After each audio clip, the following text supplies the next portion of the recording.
workshops, games, that kind of stuff. That's intense. Yeah. Welcome to Hogwarts.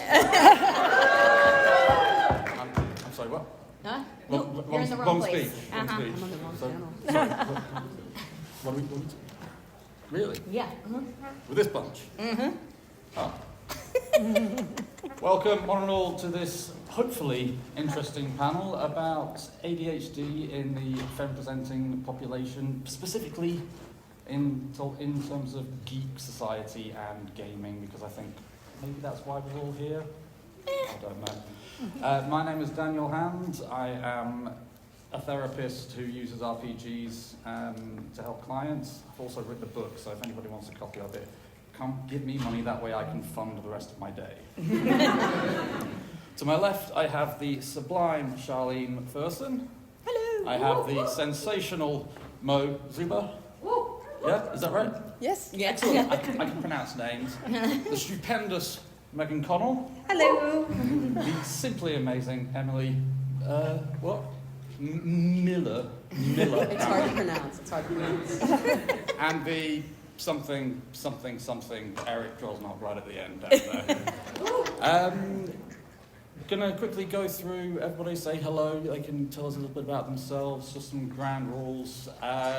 It's gonna be very tight today, so if you've got questions, and we'll have 10 minutes or so to answer at the end, please make them questions rather than the comments, because we're just not gonna have time to get through everything. But we will hang around out back if you want to come and tell us how wrong we are about everything. With that in mind, I think that's everything. Oh, yeah, fire alarms go off, exits. Well, do not Just- run to yes, your nearest indeed. exit.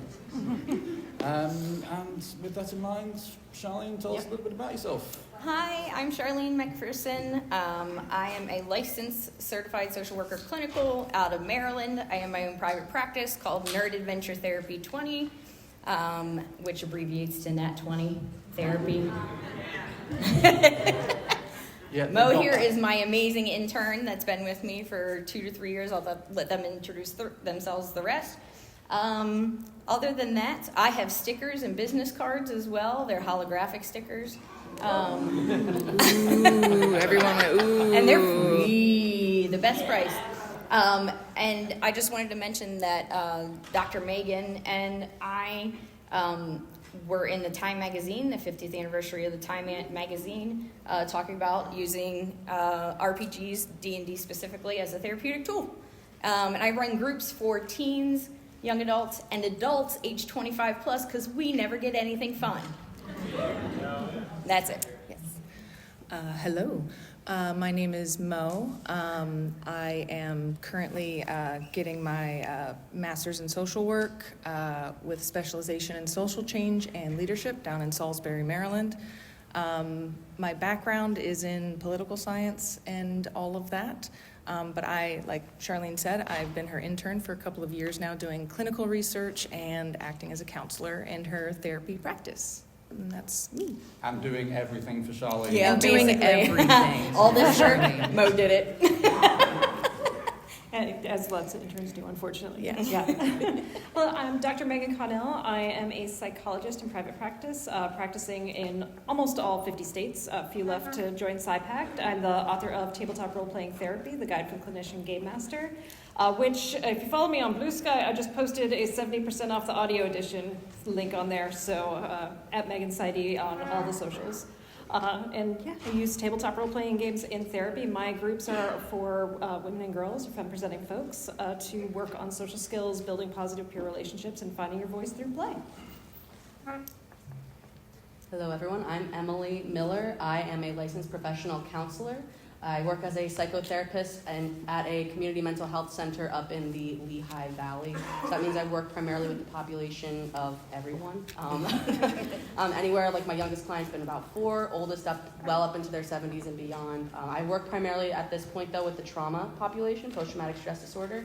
And I don't have any books yet, but I hope you all will buy one eventually when I have one day. All right. Hello, everybody. My name is Eric Droznock. I too am a licensed professional counselor here in Pennsylvania, also from the Lehigh Valley area. I work predominantly with neurodivergent and queer populations. I'm a lifelong gamer. I'm an ADHD kid, and I try to bring in these aspects where I don't get to use them quite as avidly as some of my fellow panelists here. They've been hugely impactful in my life, and I try to bring them in because, you know, so many of us have found our voices, found our people, found our momentum in life, typically through dice and so many of these things. So it's such a beautiful thing to be able to bring in, and glad we can share this with you. Thank you. And as I say, my name is Daniel Hand. From the accent, you might have guessed that I'm not from around these parts. I say English words properly.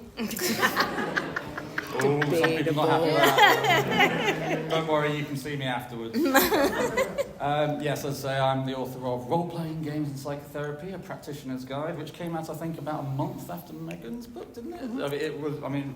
Yeah. We should have been working together on it, but why do things the easy way? I am also on YouTube for my sins, at the RPG Therapist, where I talk about using RPGs in therapy, but also reading various games and looking how we can use them with clients. I forgot to ask, how many of you here are yourselves practitioners of some kind? Woo! There's some. Yeah. Well, get out, we don't want any questions. And yeah, as I say, we'll all be here afterwards, so if you've got questions that we can't address, or you just want to talk to us, or get signed copies of books, you can come and get us. So, with that in mind, what are we discussing today? So, ADHD, I'm sure many of you are aware, has historically been identified with little boys who run around like lunatics, kick cats, throw stones at windows, and, you know, have quote-unquote behavioural issues. Most of us on this panel grew up at a time when you didn't have ADHD, you didn't have autism, you didn't have learning difficulties, you were just a bad kid who needed a belt around the ear roll and told just to sit down and shut up. Move to the first quarter of the 21st century, we're nearly quarter of the way through, guys. We actually realised that it affects not just little boys, and it can be a lifelong annoyance for some of us.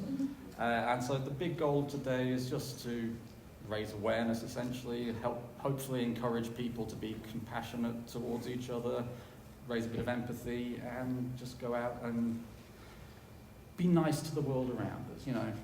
Try, without going political, in this day and age, we need people to be not dicks to each other. And if we can work towards that, then I think that's a good idea. So, let's begin with a couple of definitions. AFAB, for a start.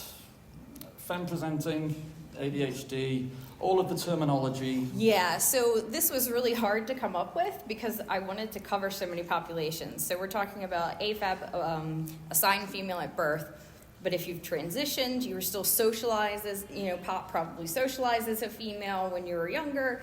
Anybody that also, again, identifies as female just in general. Also non-binary.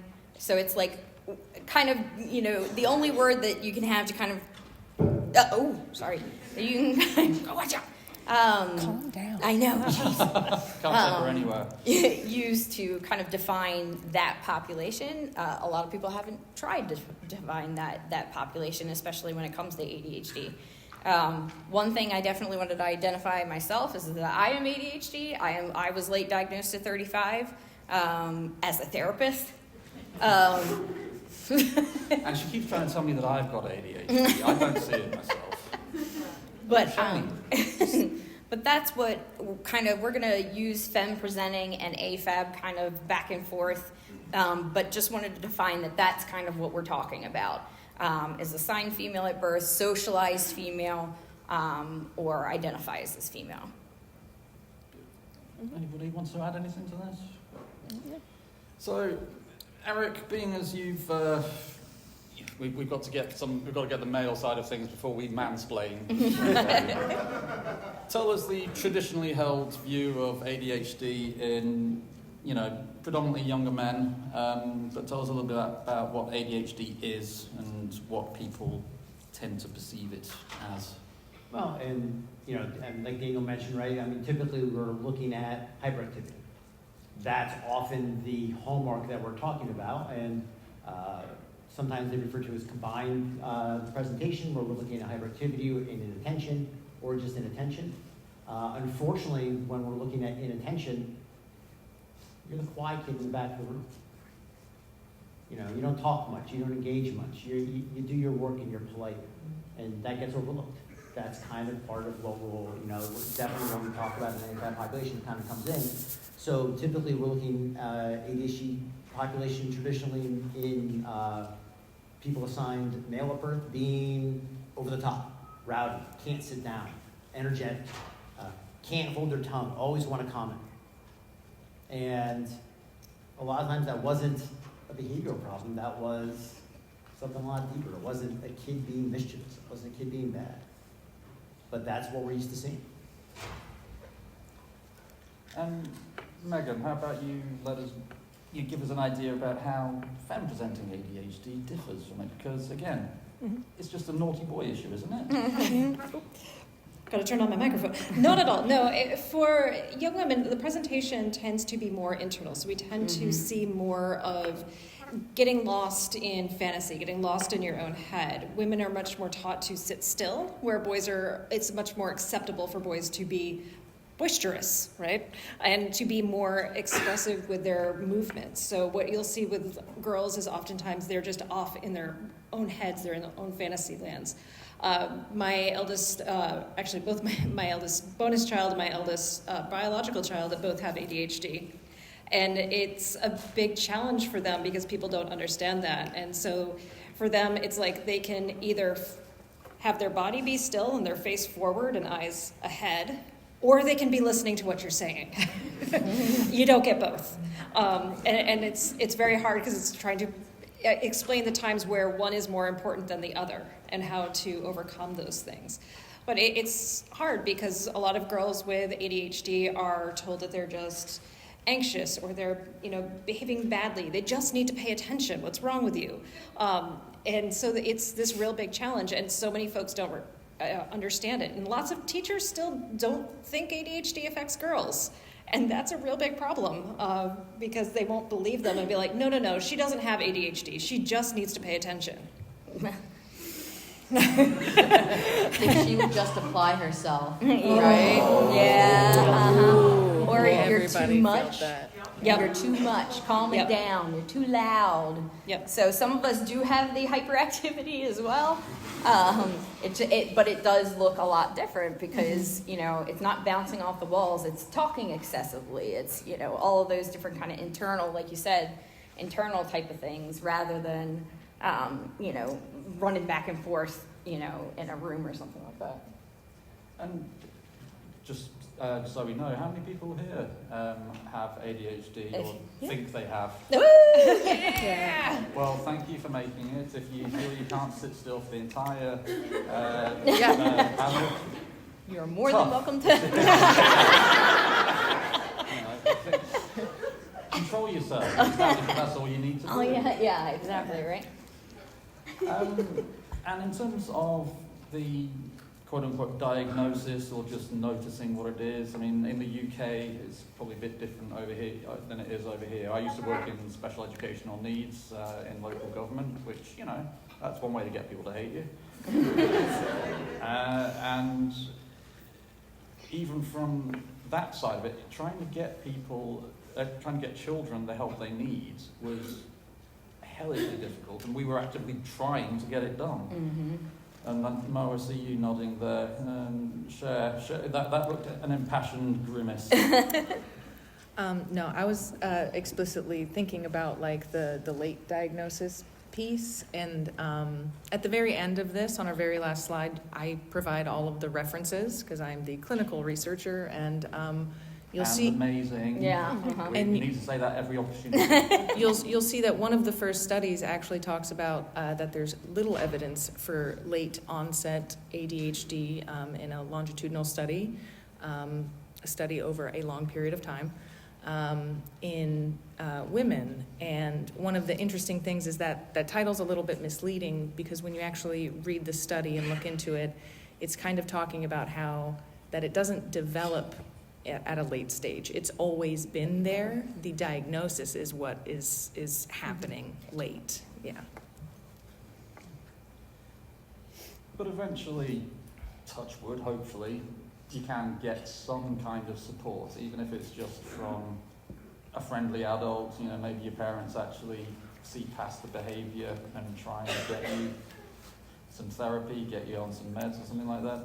But from our side of things, we obviously work with a lot of clients who have various things like ADHD, obviously, but autism. There's a lot of crossover with autism.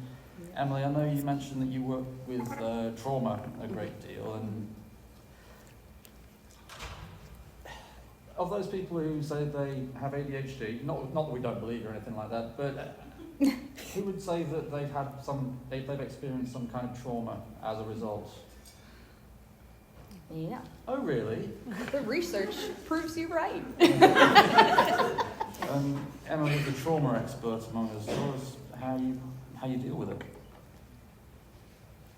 How do you deal with trauma? Yes, fix me now. Okay.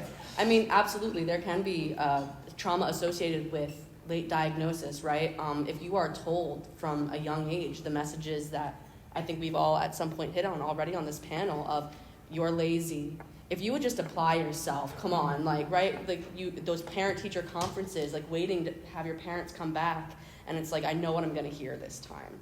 If you tell a person enough times that they are this, right, that can really cause some damage, right? Maybe not necessarily to the tune of what we would call, like, categorize as a trauma, like life-threatening necessarily, but to carry that weight with you, to carry shame with you, with something that's just a part of you. And to have that addressed, one, sometimes finding community, I would argue is one of the most important things you can do. Find community, find the people that love you for you because you're great. If you feel as though your life is being negatively impacted, whether you're negatively impacting those around you or just your day-to-day life is hard, seeking professional help can also be helpful. That doesn't always look like therapy either. That can look like many different things. Just find what resonates with you. And I think, as you'll see in this panel too, utilizing role-playing games can be really, really a great way to explore different facets of life that might have otherwise been a little too scary to approach. So that would be, I hope I answered the question. That's my favorite way. Unless, I'm sorry, unless you're the GM of some of these people, that's one way to re-traumatize them. My mongoose lizard is awesome and likes ice cream. So if you want to go to my YouTube channel, myself, Charlene, Eric and Emily are playing Avatar Legends at the moment, or trying to, because it's months between games and every single time we've got to relearn the rules. They're playing a bunch of spies trying to infiltrate a pirate organization. They went to the second in command and announced we're spies.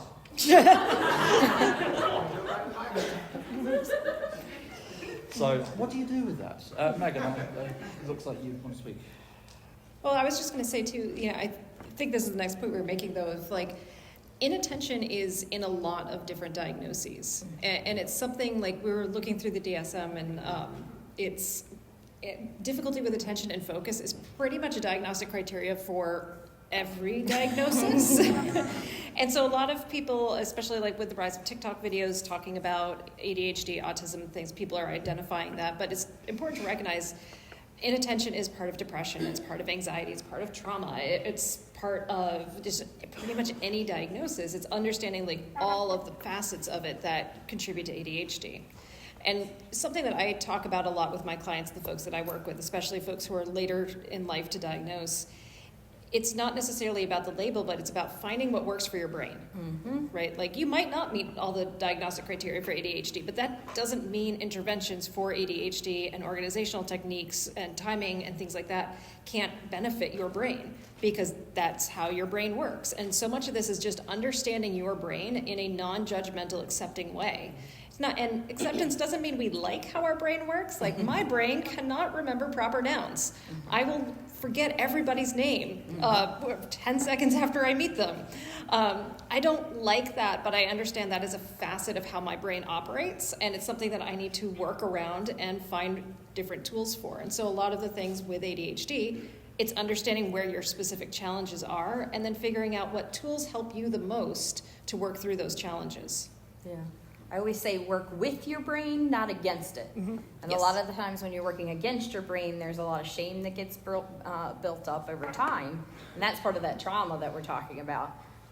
So again, any way that you can work with your brain. If you want that third journal and you know you really don't need it and you're going to stop using it in a week, that's okay. Go back to the first journal that you started using. So again, like, there's different ways that you can kind of accommodate how you do things. So I shouldn't have bought that third journal. No. Well, and one thing I'll add to it, and again, coming back to this idea of really using TTRPGs and other mechanisms like this. I'm an old school D&D player. I've been playing since since your class was an elf. And you could play in a group with 6 fighters. Every single one of those characters was different. Yeah. Right? And this is how ADHD presents. Just because you've got a bunch of people sitting around a table and how many here? With a few people that may be ADHD-erific. Many of us are, some of us aren't. But it doesn't mean that it ever looks the same. No. And even something as simple as that, when we're taking, working with clients and using some ideas like that, like, yeah, great, yeah, you're going to play a monk, you're going to play a rogue, you're going to play a cleric. Please play a cleric. Someone needs to heal us. But it looks different every time. Not only the incarnations of our own characters, but everybody's variation of that character class and that concept. So, I mean, I think that's one of the biggest things, like ADHD, and even when it is, to Dr. Megan's point, these ADHD adjacent presentations, they're still there. Mm-hmm. And thanks for that, because now we get to the fun stuff. Yay! Looking at ADHD the reason we're all here, to buy games, fandoms, anime, Marvel. I don't spend too much money on Marvel, honest. How do we work with people with ADHD using games, Charlene? So we only do an hour and a half session because I can't concentrate longer than an hour and a half. So I'm the therapist running the game. I need to be able to concentrate too with my ADHD. So I actually run games that are only an hour and a half long. We do a lot of pre-work. We identify any behavioral or cognitive behavioral goals that you want, and we build them into the backstory of the character, and then build the entire campaign around all 5 characters. So whatever people are working on, whether it's ADHD, depression, anxiety, all of those things, we kind of build in, those things that you're working on, those goals.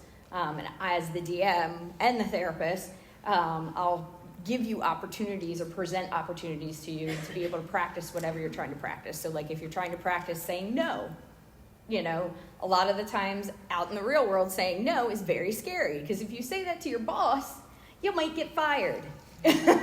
Whereas if you say it to a goblin, an imaginary goblin, and I'm doing the goblin voice, it's going to be a little bit easy. No, I can't pull it out right now. But, you can use that moment to kind of practice whatever you're doing in a safe space that has no real world consequences. And Mo, obviously you work very closely with Charlene on it. How do you find the madness, the excitement of sitting up there and doing all that stuff? I think one of the great things that I get to see is when people come in to utilize D&D or any tabletop RPG as a form of therapy, one of the 2 biggest ways that I've noticed people do it is that they'll come in and, when you're creating a character, sometimes you generally just put a little bit of yourself in the character to begin with.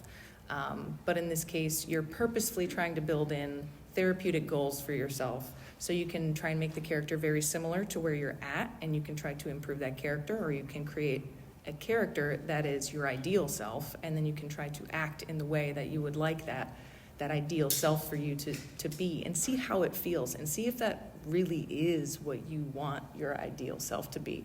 And it's great because you also get to see people be like, sometimes actually no, like that's not what I want. It's finding people, watching people get to discover themselves, and then realize you're at a table with a whole bunch of other people who are extremely accepting of where you're at, and they're just trying to do the same thing too. So it's the community aspect of it is just what brings it all together. But we're saying that murder hobo isn't a great life choice. No. But we've had a few of those. Yeah. In our games. We see teens as Yeah. well, so. Well, and something I've seen in my groups is for folks, it allows them to reflect on their own behaviors in a way that they can't in their day-to-day life. Like I had a group member recently who they kept doing things that were in the best interest of their character and against the interests of the rest of the party. And they were sneaking in to steal some stuff, and everybody was invisible. And then this one player was like, I'm going to start attacking. There were 3 of the players, and there were 15 NPCs on the map. Perfectly reasonable fight. I gave the characters the option to run, and the other players did, and left that player behind. And then we got to and they got killed. Their character got killed, and then brought back by an archfey who likes to cause chaos. But then we got a chance to process that and to talk about the consequences of our impulsivity and to kind of understand how it impacts other people. And that was kind of one of the conditions of like this quasi-resurrection, was that this character had to hear and understand how their actions impacted the other characters in the room, and to kind of understand that they weren't acting alone, even though they were the only one making that decision. And I'm pretty new to the RPG community. Like, I mean, I've only been playing for 2 years new. Sorry, you know what I'm saying? And it's been amazing. It's a great community. And Yes. Because obviously, as I've mentioned, I GM you and Eric, and we talk about the ADHD stuff. I was wondering if you could give your perspective on all of that, because you sit through the mayhem. So you're asking me, as someone who's not diagnosed with ADHD, what it's like playing with you guys? You know, I do enjoy.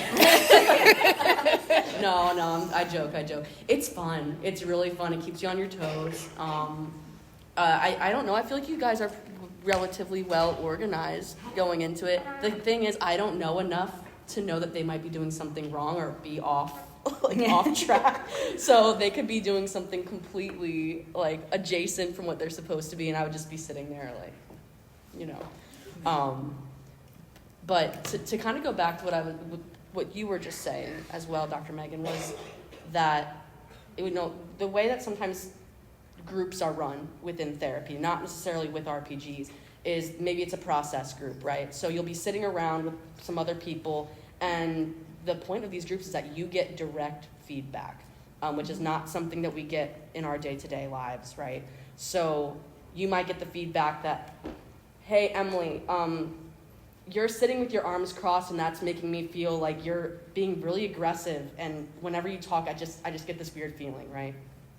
Me hearing that's hard to hear sometimes. Direct feedback in general isn't always easy to hear. The cool thing that I've noticed with RPGs is that while it is you that's getting direct feedback from the characters in the game, it's also not you, right? There's that like almost this degree of separation where maybe it is upsetting to a degree, but it's not so upsetting that it's like hitting my core of who I am yet. So it allows that exploration, as you guys were saying, with the safety net of, well, it's not actually you. That's a trick we use a lot in therapeutic gaming, is the good stuff that happens at the table is the player. The bad stuff that happens is the character. Mm-hmm. And that's something like in just games at home you can do. Like if somebody makes a really bad call, it's like, man, your character really flub that one, huh? Or if they do something really clever, it's like, man, you're really on it tonight. You're really clever. That's awesome. Yeah. And having that difference between the faux pas, the thing I love about RPGs as therapy is they have this way of getting under our defense mechanisms like nothing else. The only other thing that I have seen that gets under your defense mechanisms as effectively as TTRPGs is comedy, is laughing at yourself. And so it's that wonderful way, though, of seeing yourself without feeling attacked.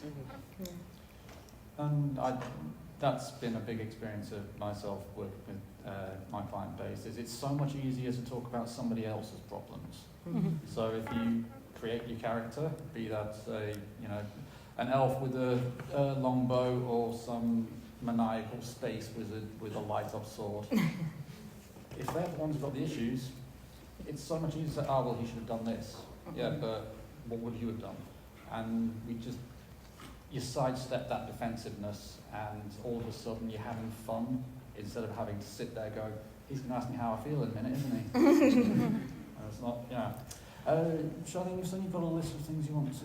Yeah, Mo, you wanted to say something first? I was just going to say that degree of separation in kind of reflecting on what you would do versus what the character would do. What we do at Nat 20 is you don't have to also engage in individual therapy as well as the group TTRPG therapy. But if you do, that in tandem process, when you attend that individual therapy as well, you discuss your character and, how are they doing? And, if you're having some trouble that you're talking about in your individual therapy, well, how would your character so-and-so handle that? You can reflect on that as well. Yeah, and I know the Game to Grow guys like to call it aesthetic distance. Yes. From drama therapy. So that's a real fancy word for that. That's much nicer than the way I described it.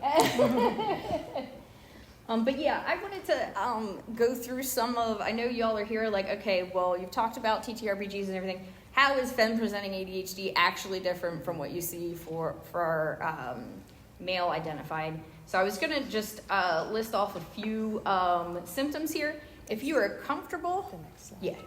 I was at the next slide. Yep. If you're comfortable, if I say something that you relate to, you can raise your hand. You don't have to. Up to you. This is completely, up to you all. But I wanted to, sure? Yeah. Help. Strengths and challenges. There you go. There you go. Should they let me in charge of the technology? Not a good idea. So I'll be going over the challenges first, and then we can talk about the strengths. Does that sound good for everybody? Yep. All right, cool. So again, raise your hand if I will be raising my hand if I identify with things. You can raise your hand if you identify with some of these symptoms. So Femme presenting ADHD, it says fails to give close attention to details or makes careless mistakes. That's me, and I'll do it more than once to the same mistake. All right, has difficulty sustaining attention, doesn't appear to listen. Sorry, what? Struggles to follow through with instructions, has difficulty with organization. Of course, that's called executive functioning. There is such a thing as an executive functioning coach, by the way.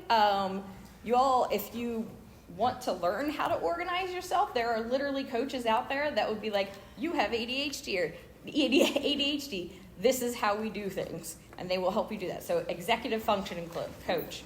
Look that up. For me, instructions too, I forget the instructions halfway through, especially if they're numbers. I can't remember more than 3 numbers at a time. Anyway, avoids or dislikes tasks requiring sustained mental effort, loses things easily. Where are my keys? I don't know where my keys are. I have no idea. Sorry, who was that who just left? Yeah. Is easily distracted and is forgetful in daily activities. Yeah. You found your people. I know. Welcome. Talks excessively. Yeah, that's my extroverts. I'm a therapist, you get paid for it. Yeah. But there also can be the opposite, which is super quiet, doesn't talk a lot, that they're fidgets and often needs to get up and walk around. Yes.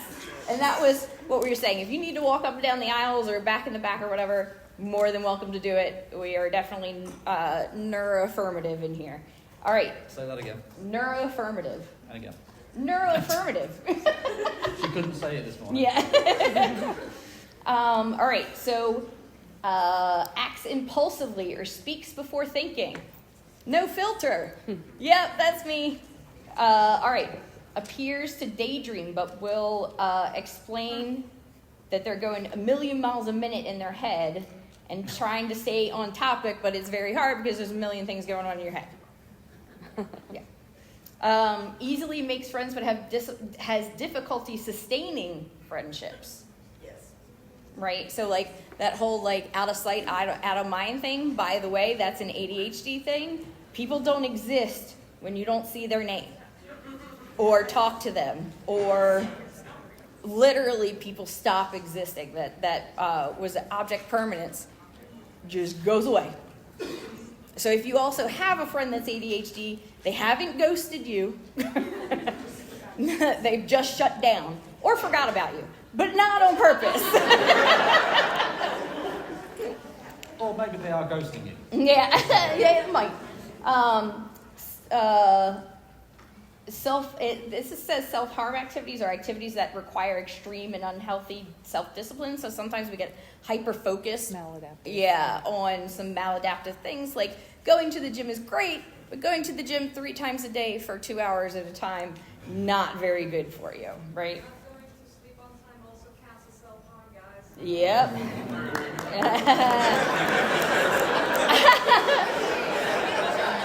I do want to also say that a lot of the research shows that ADHDers are better in the afternoon, better working in the afternoon at night. And that's why you're up until 3 o'clock in the morning when nobody else is, because your brain's wired to do that.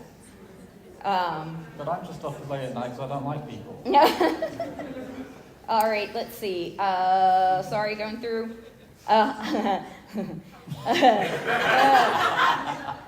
Adopts complementary strategies, leading to working 2 or 3 times as hard as their peers in order to be equally successful. Where's my overachiever perfectionists? Yep.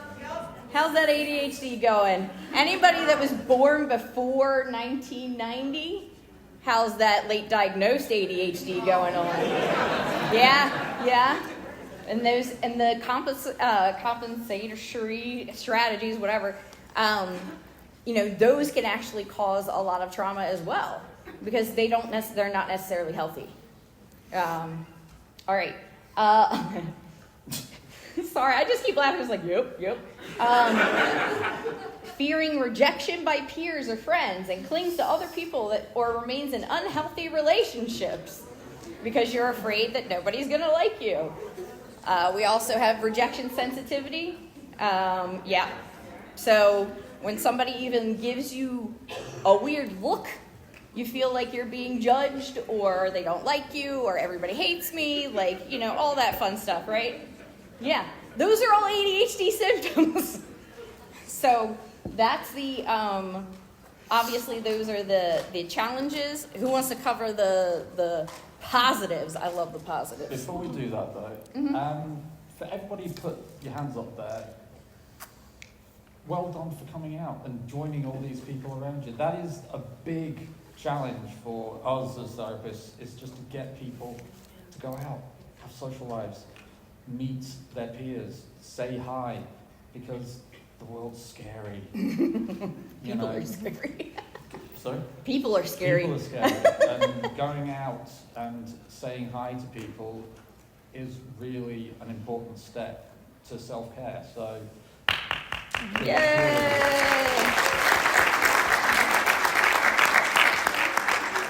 So yeah, sorry, carry on. Strengths. Who wants to cover strengths? Go on, Eric. You've been quiet for a while, uncharacteristically. So we're looking at things like creativity, problem solving, hyper-focusing. Yep. About a third of the people missed that one because they're too busy researching something right now.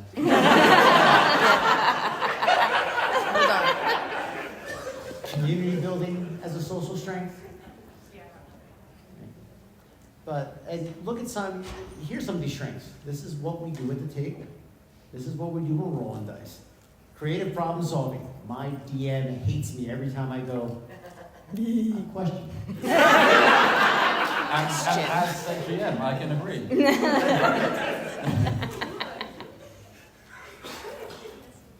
Yeah, and I want to say too, like, you can induce hyperfocus when you need it. So like, usually what I tell my clients is like, when you're trying to access that hyperfocus, because again, it hits whenever it wants to a lot of the times, and you're like, well, this is not helpful. I'm trying to sleep. You know, I tell people, like, when they wake up in the morning, play some music. Once you like release that dopamine, you release that serotonin, it can help you induce that hyperfocus into what you need to do. Music is the one that I always use for people. Can I add one strength too, which is inspiring? Most of the people that I work with have ADHD. I do not. I get to be the prefrontal cortex for a lot of people in my life. But I will say, like, with the creativity and the passion that folks with ADHD feel and how utterly excited they can get over an idea, it is infectious, and it helps inspire people to do new things and to create new endeavors. Well, and I was actually just going to ask you that, Megan, because one of your big projects has been the self-saving princesses, hasn't Yes. it? Yep. And in many ways, these are superpowers that we can call upon when we need to. And can you tell us a bit how your princesses have saved themselves? 'Cause I always look for more stories from you. Well, so, yeah, my group, the Self-Rescuing Princess, it's for, one of the big components of it is we know from research that Femme-presenting folks, those assigned female at birth, we are socialized to not be very nice to each other. That is not a genetic thing, that is a social thing. And so many of the folks who are in my groups, ADHD, autism, social anxiety, most of them have been bullied and treated incredibly badly. And it's through this group of working together and supporting one another that they start to really find their voice and see what value they bring to a group and how much they can inspire other folks and what that means. The best feedback I ever got from a parent was they talked about how their daughter would have their school friends come over and they were all backhanded compliments, being rude to each other, all this stuff. And then their D&D friends came over one day and they were all laughing and being creative and supportive of one another. And he's like, I want all of her friends to be D&D friends. And that's the thing, is like, it is that inspiration. It is finding the things that we do really well and bringing each other up. And, you know, some very early research done on D&D in the 1980s showed that those who played D&D understood the value of having a diverse group of friends, that if you just had a party of fighters, there were lots of challenges that you couldn't overcome. You needed people with different skills and different views from you in order to succeed in life, and that's something else that we get. And so it helps you appreciate yourself and appreciate others. Mm-hmm. I've just checked the time. We've only got about 15 minutes left, so we're going to have to move on before we get to questions. So, how do we promote inclusion? That's a hugely important word, especially when it comes to mental health. How do we promote it? Does anybody want to add something? Emily, you haven't said anything for a little while. Well, it kind of goes with this. I wish all of you guys could have had a mirror. When you were all raising your hands, specifically for the challenges part, right? Usually when people are talking about the things that they struggle with mentally, it's not a happy thing, right? And yet, majority of you were smiling. The majority of you were looking around at each other, kind of like chuckling, raising your hands. Even those of you who are not raising your hands, in a way, and I'm not trying to sound hokey, but in a way that is, you created your own community here. My hope would be that after this, you guys would be able to leave here and talk with each other, and have that sense of like belonging, even if you were not raising your hand here a bunch of times. That's important, right? The ability to laugh, the ability to be accepting and welcoming. And just by being here, I don't think you guys are, quote, the problem. So, again, I really wish you guys could have had a mirror for that, because that was a great thing to be a part of. Thank you. Yeah, I think for the inclusion piece, there's a couple of things that we all can do. You know, because I think a lot of you are here going, okay, what are action items that I can take? What are things that I can do?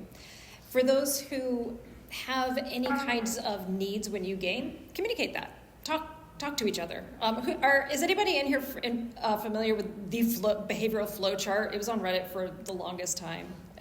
Where if you have problems at your table, the very first step is to talk to them like they're an adult. And most people fail so badly at that step. But if we can talk to each other and just communicate, like I don't have ADHD, but I have just started to become a very fidgety person, and finding quiet fidgets has been something that helps me a lot. And so kind of owning that when I'm at tables, to say like, hey, I fidget, I'm going to be doing this, I might be scrolling or doing things. I'm paying very close attention, I am listening, but I need to also kind of move around. And if that really bothers somebody at the table, we need to have a conversation about that and figure out how we're going to resolve that issue. And maybe the resolution is not every gaming table is right for everybody, and it's figuring that out and communicating for ourselves what we need. And also, there are so many avenues of exploration for people these days. I mean, the number of YouTube channels, for example, that have ADHD as part of the title, or looking at neurodivergence in gaming. There are lots of different places we can go to nowadays that we didn't have 30, 40 years ago. Well, that's because we remember when the internet didn't exist. Okay, thanks. I feel old now. Sorry. I just wanted to mention something about like creating an inclusive space. So earlier, Daniel, you asked like who was a professional in a room. And while some of you did raise your hands, most of you didn't. But I would imagine how many DMs or GMs are in the room? A lot more, right? Yeah. So also wanting to delineate between what is therapy and therapeutic. Well, and how many of those people who just raised their hand feel like a therapist at times? Right, exactly. A lot of the times, if you're not a professional therapist and you're just a DM or a GM, and how can you promote an inclusive like gaming table? I don't know if anybody listens to NADPod, not another D&D podcast, but like once or twice a month, they do something called D&D Court, where people send in their stories and they want them to settle it. My DM did this, or my GM did this, and this player did this at the table. Who was right? 9 times out of 10, their problems could be solved with, did you have a good session 0? Like, did you talk to each other about it before? This could all have been solved if you actually had that communication piece. And we always have a session 0. And yes, if you're just, and I have like personal games as well, in your personal games as a DM or a GM, put effort into that session 0. Make a consent list. What do people want to engage in and not engage in? Theme lists. Like, do you want this to be high fantasy? Do you want it to be all the goofs?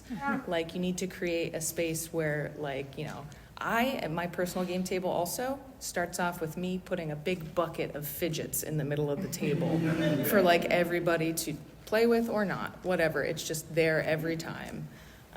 But engage in tools like that to help your table. Fidgets and food. Yes. Food. You can go to the next slide. And also, of course, we want to encourage more games that tackle these kinds of issues. We live in a post-D&D exclusive era, and there are lots of games designed specifically for people with hearing difficulties, sight difficulties, ADHD, and books about using RPGs in therapy. Come and get your copy at and so if you want to encourage a bit more of it, go out and buy those games. Go and encourage your creators to create more games. Like, I had a lot of fun with this game all about where I'm a mech pilot and I'm exploring my life choices, which is a real game that you can buy here, by the way. So, go out there, encourage it, and we'll have more to play with. So.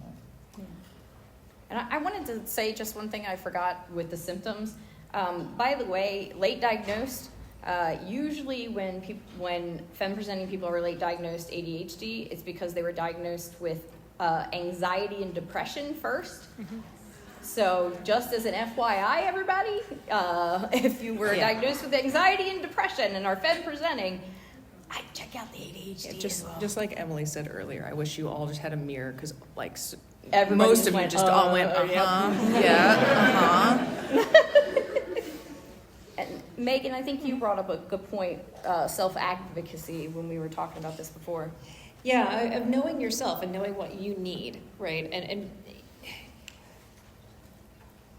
understanding your own stuff. So like I said before, I don't remember names. And so something for me that's really important is having access to everybody's name and having name tags around. That's super duper important. I really wish at PAX we had our names on our badges. That would be so lovely.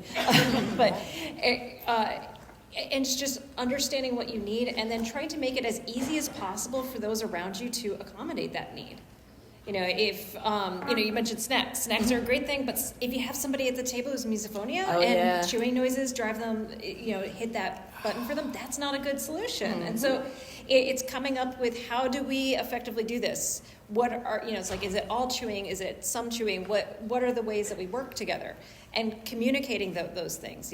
Part of diagnosis isn't about the world accommodating you. It's about working with your brain, working with how you do things to fit into the world and be functional. Anybody have any questions? We've got a couple of mics here, so please pop over. Again, We have 9 minutes left in our panel. We Rapid fire. Again, We'll if we also- can make sure they're questions rather than comments, that'd be great. and we'll be outside afterwards as well. Yeah. And no, we cannot give you any therapy here. You gotta pay me. Hello. So I'm a social worker who was also late diagnosed during the shutdown. And so it is because I am unable to go out without a mask and unable to do all those things, it has been very hard to find groups that would fit a good session zero, or even to find groups where I can be a therapist for this kind of thing. What are your recommendations to find those people to actually have How to find your games people. and discussions and stuff? So, how to find a good group for you? Real quick, it takes time. This is an unsatisfying answer. It takes a lot of time. Yeah, it does. You have to put in a lot of effort and energy and be willing to have a bunch of bad experiences before you finally farm and find the good ones. And so just patience and persistence would be, Yeah, just be visible on whatever social media you're on, or Mo likes to put flyers in libraries and things like that. You just have to kind of go all around and market yourself as much as possible. Be brave and reach out. Yeah. All right, there's a little bit of a stigma sometimes with gaming and mental health in the mental health world. So I used to be a recreation therapist, and I used to be sneaky about doing that stuff in groups. But what's the best way to publicly sell that to other mental health providers? Oh, well, sorry, I think you know all about that. Yeah. So you said selling. Like selling it to other mental health providers, like? So I love the theory base. Dr. Megan's book is really good with theory base. Game to Grow guys are really good with theory base. I've presented at the NESW Maryland, so National Association of Social Workers in Maryland.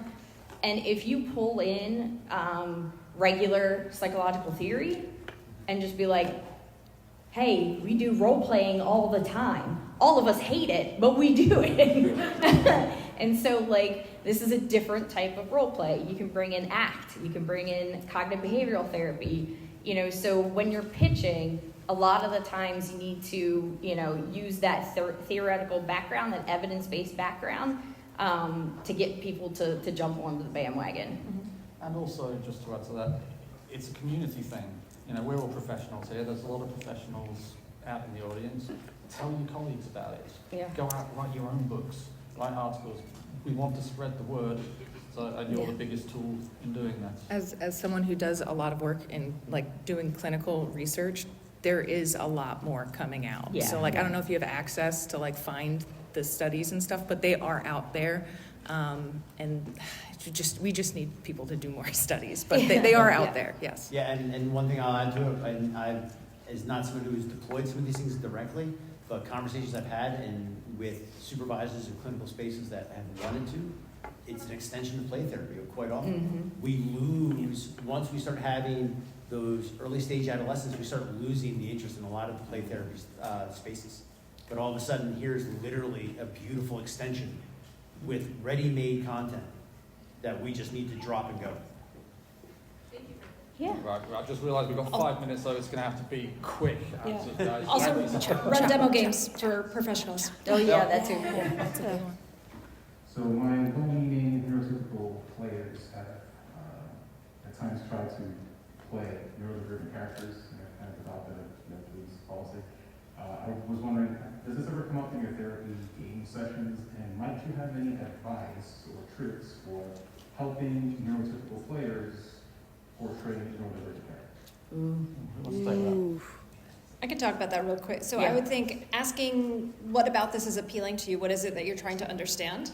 And ensuring that it's coming from a place of compassion and love, right? If it's somebody wanting to try to walk a mile in the shoes of somebody that they care about to better understand them, like that's kind of awesome. And so then it's like, okay, how can we support you in doing this in a way that is, inclusive and non-offensive and actually will help you get what you want? Or is there something better that we can do to help you learn those lessons?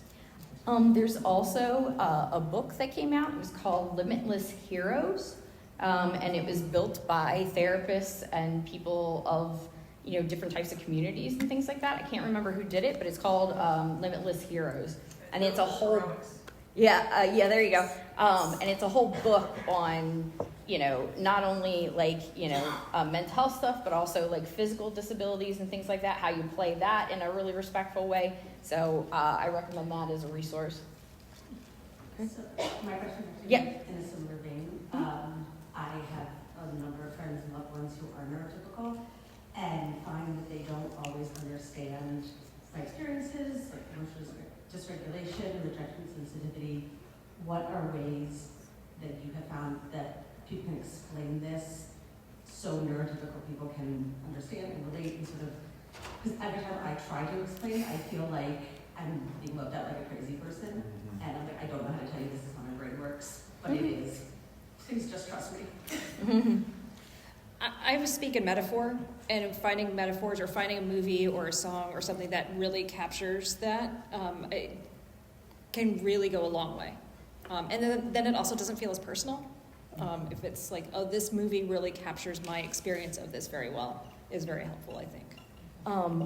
Anybody here love Carlac from Baldur's Gate 3?